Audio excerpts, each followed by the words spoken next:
If the seeker has to decide whether this works for me or not, he will make this decision from the wrong parameters. When it becomes difficult for him, he will quit. When he thinks he is stagnant, he will quit. If you have to use an analogy, it's like you're digging a well, no, we're pani, you're digging a well for… So if you're digging a well, I have personally been in this, I don't know if I've spoken to you. I actually personally got about 6 to 8 labor together and I dug a well myself with my own hands. I worked 8 to 10 hours and dug a well, I learned to use the dynamite and I made a well. Okay. And I hit water. Really? Yeah.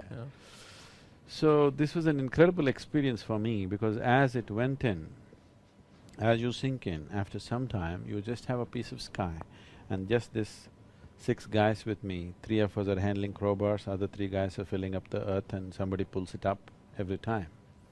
As you go up, the whole bonding of being there in that little hole continuously, and when you look up, only that piece of sky, and you're all the guys that are there. I just worked with them for almost 4 months digging this well in my hands So, when you're digging a well, every day this thought will come to you, am I hitting the wrong place? It was such a continuous process for me. We've gone 30 feet, 35 feet, we've gone and no trace of water. Oh.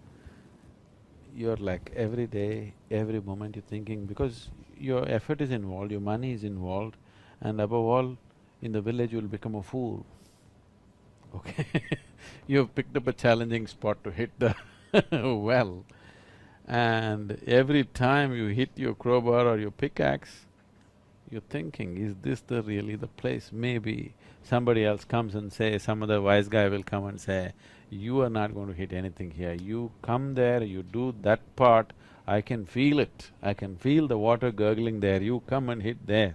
But that's on the surface, now I have to again dig. So just that thought continuously torments you when you're digging, till you hit the water.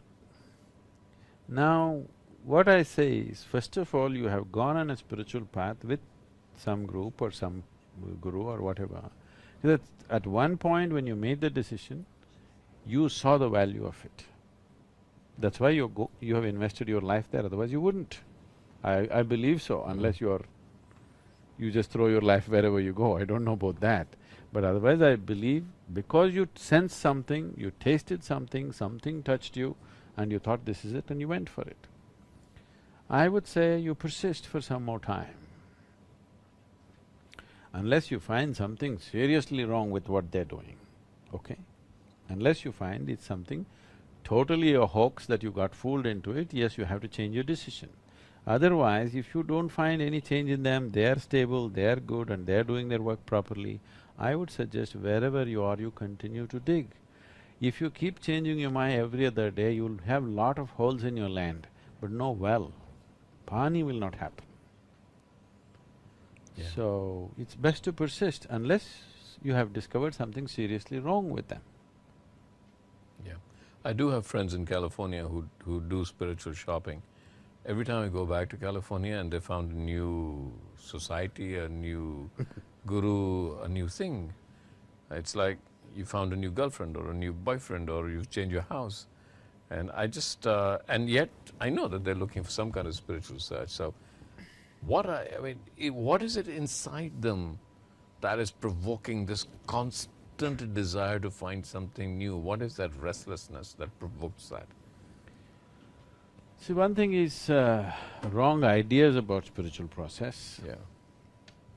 Not understanding that when you're looking for something so profound, you need to invest a certain amount of your time, energies and life to find results.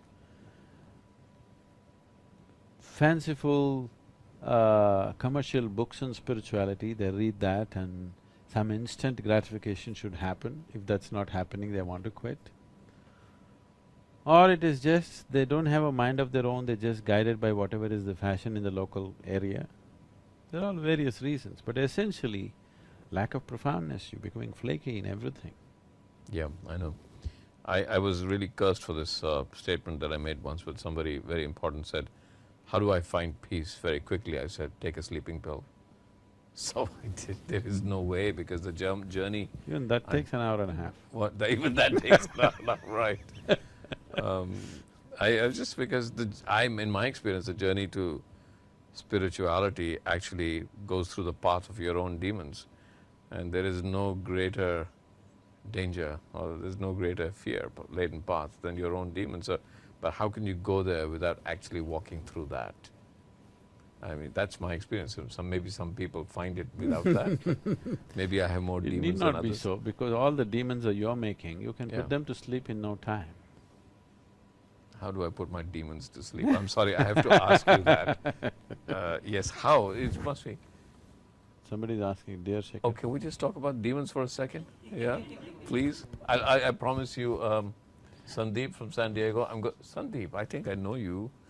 All right, Sandeep, San Diego. I'll come back to that. But let's just talk about demons. How do you put your demons to sleep? You stop creating them. But I've created them already. No, you have to actually… see, anything that is your making, which is your psychological making, you have to actively keep them up, otherwise they'll die. If you don't invest a certain amount of energy, they'll just die. Yeah. So, if you do not invest anything in their direction, they'll just die by themselves, you don't have to kill them. There's no Where do need I- to… there is no need to slay demons which are imaginary, isn't it? Yeah. You'll become a Don Quixote. Right. Okay. What is individuality?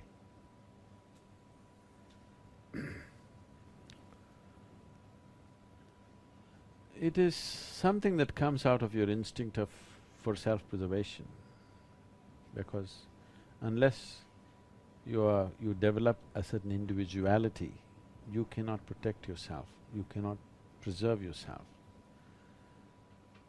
So this individuality gets built up initially for physical survival. After some time, due to misunderstanding of life or due to a very strong identification with the individual body. See, the bodies are individual. This is one body, that is another body. Whatever you do, this is a separate body, that's a separate body. This is one organism, that's another organism. Though it is functioning in tandem with the larger organism of the planet and the solar system and the cosmos, which nobody can deny. Today modern science can prove it to you how every cell and every atom in your body is transacting with everything else for it to exist right now, the way it is. So the individuality is formed essentially for self-preservation. When we come to self-preservation, the only thing that needs preservation in you is your physical body. Physical body has to be preserved. Right now, if I trample upon every idea you have in your head, next moment you can come up with totally brand new ideas. But if I trample upon one idea of yours, you could feel threatened, because you feel your survival is being attacked. Your survival is never in question except with the physical body. If I trample upon every emotion you have, every idea you have, your belief systems, your ideologies, everything, if I beat it down right now, actually your intelligence is capable of coming up with something totally new the next moment. But because you cling to this, the next one will never happen.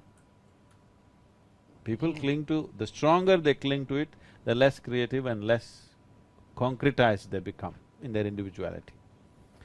Individual essentially means, it comes from the word indivisible, that is, you're not further divisible. But now, in your search for survival, of psychological survival and emotional survival, people make themselves into many things. Right now, already in the question itself, there was a thing about, is it my ego, is it my this?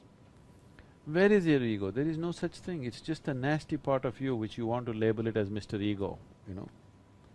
Some aspect of you is nasty, you don't want to see that I'm nasty, you said it's my ego. Right, right. Sometimes you're pleasant, sometimes you're unpleasant, you don't even want to come to terms with that. So individual means you're not further divisible. Is there only one person in this body or two? If there is two, either you need, you're schizophrenic, you need a psychiatrist, or maybe you need an exorcist. Two cannot be there, there's only one, this is indivisible, this is just one being.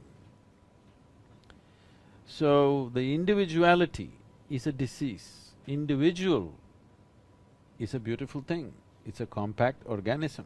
But individuality or individualism is a kind of a disease that has grown in the world. It's all about exclusiveness. Everything you see today in the world, people are promoting exclusiveness. And then they're wondering why there is conflict. If you promote exclusiveness, how can there be no conflict? There can only be conflict.